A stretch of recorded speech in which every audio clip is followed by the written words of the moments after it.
সনাতন ধর্মে এমন 7জন মহাপুরুষের কথা বলা হয়েছে যারা কেবল ইতিহাসের পাতায় সীমাবদ্ধ নন, তারা যুগের পর যুগ ধরে আজও জীবিত, চিরঞ্জীব, অমর। তাদের বলা হয় সপ্ত চিরঞ্জীবী।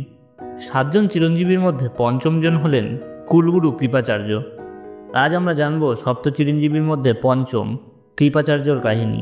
তিনি মহাভারতের এক অনন্য চরিত্র, যিনি একই সঙ্গে ছিলেন রাজপুরোহিত, কুলগুরু, যোদ্ধা এবং মহাজ্ঞানী। তাই ভিডিওটি শেষ পর্যন্ত দেখবেন এবং চ্যানেলে নতুন হলে সাবস্ক্রাইব করতে ভুলবেন না।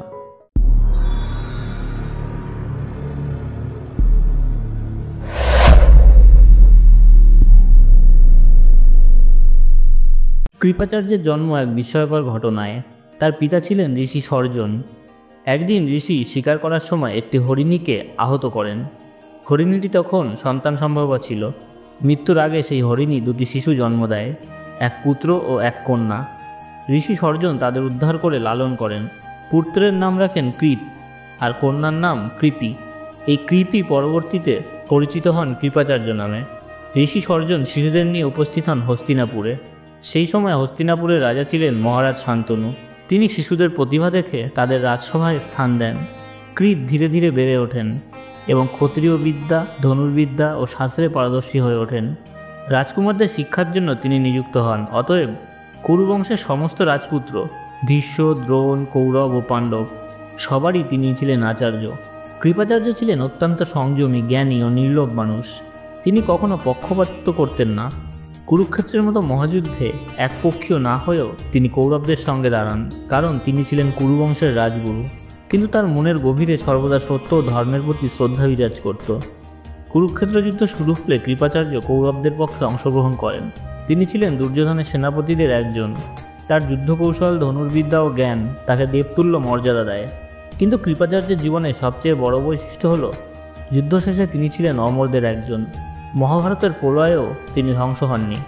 শ্রীকৃষ্ণের আশীর্বাদে তিনি চিরঞ্জীবী রূপে থেকে যান। কৃপাচার্যের বোন কৃপি বিয়ে করেছিলেন দ্রোণাচার্যকে। তাদের সন্তান ছিলেন অশ্বত্থামা, যিনি নিজেও একজন চিরঞ্জীবী। এইভাবে কৃপাচার্য শুধু আচার্য নয়, এক চিরঞ্জীবী বংশের অভিভাবকও বটে। কুরুক্ষেত্রের শেষে যখন পাণ্ডবরা জয়লাভ করলেন, তখন অনেকেই ধ্বংস হলেন, কিন্তু কৃপাচার্য জীবিত রইলেন। যুধিষ্ঠির রাজ্যাভিষেকের পর তিনি রাজপুরোহিত রূপে নিযুক্ত হন। পরবর্তীকালে পরাশর, জনমেজয় প্রমুখ রাজাদেরও তিনি শিক্ষাদান করেছেন। তার জ্ঞান, দীর্ঘায়ু ও অভিজ্ঞতা তাকে করে তুলেছিল এক জীবন্ত মহাকাব্য। কৃপাচার্যকে ভগবান শ্রীকৃষ্ণ আশীর্বাদ দেন, যতদিন এই পৃথিবী থাকবে তুমি ততদিন অমর রূপে থাকবে। ধর্ম ও জ্ঞানের আলো তুমি যুগে যুগে ছড়িয়ে দেবে। এই কারণেই তিনি আজও জীবিত বলে মানা হয়। পাহাড়, অরণ্য, তপবনে তিনি এখনও ধ্যানমগ্ন আছেন, যুগ যুগান্তর ধরে ধর্ম রক্ষা করছেন। কৃপাচার্যের জীবন আমাদের শেখায় সত্যিকারের জ্ঞানী কখনো পক্ষপাত করে না। তিনি কর্তব্য পালনে দৃঢ়, তবুও ধর্মের আলো নিজের মধ্যে জাগ্রত রাখেন। অমরত্ব আসে কেবল শক্তি দিয়ে নয়, আসে জ্ঞান, সংযম ও ধর্মচর্চার মাধ্যমে। এভাবেই কৃপাচার্য হলেন পঞ্চম চিরঞ্জীবী, একজন যোদ্ধা, গুরু ও ঋষি, যিনি আজও মানব সমাজকে পথ দেখান। আপনারা যদি সপ্ত চিরঞ্জীবী সম্পর্কিত আমাদের এই ধারাবাহিক পর্বটি উপভোগ করেন, তবে ভিডিওটি লাইক করুন, শেয়ার করুন এবং আমাদের চ্যানেলটিকে সাবস্ক্রাইব করতে ভুলবেন না। আপনার মূল্যবান মতামত অবশ্যই কমেন্টে জানান।